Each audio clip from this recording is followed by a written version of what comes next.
Slabšiu prihraj, slabšiu, nie takú silnú.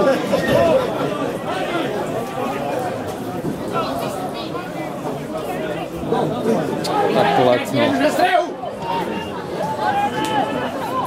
Musíme proti!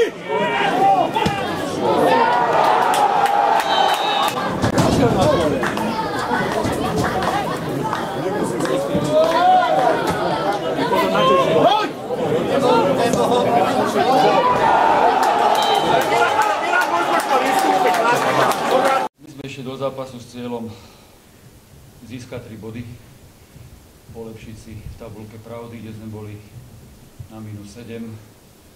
Chceli sme v podstate zakončiť celý tento rok 2012, ktorý myslím si, že pre šamorínsky futbal bol veľmi úspešný víťazstvom alebo čo najlepším výsledkom. Veľmi dobre nám vyšiel prvý polčas, kde sme ozaj hrali veľmi dobre takticky. Hráči splnili v podstate všetky veci, ktoré sme si povedali.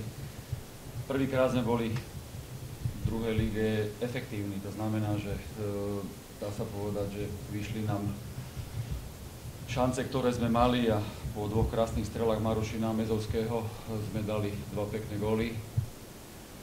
Druhý polčas sme samozrejme, že chceli ten výsledok ustražiť, nechceli sme supera pustiť do nejakých gólových šancí, nechceli sme v podstate dostať kontaktný gól, aby sa nejakým spôsobom nadýchol.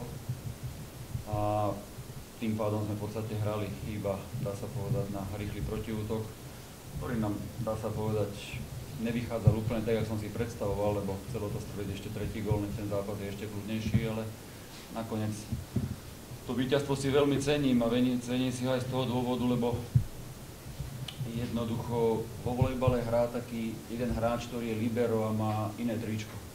A dneska v podstate v prvom polčasu hral jeden hráč, ktorý má v uchu nejaký mikrofón a dá sa povedať, že zbytočne vstúpil do zápasu, zbytočne ho znervoznil a jednoducho, toto sa mi nepáčilo v tomto jediný moment v tomto zápase a práve od tohto pána, ktorý to už šamorinskému mužstvu spravil tretíkrát, takže pritom zbytočne, lebo ten zápas toto nepotreboval, ten zápas bol dobrý, my sme samozrejme boli ten prvom polčase lepší, domáci v druhom polčase mali častejšie loptu na kopačkách, čiže myslím si, že na druhligové pomery jednoducho ten zápas sa musel divákom páčiť, aj keď pochopiteľne domácim fanúšikom nie domáci prehrali, a tento vstup tohoto hráča bol úplne zbytočný.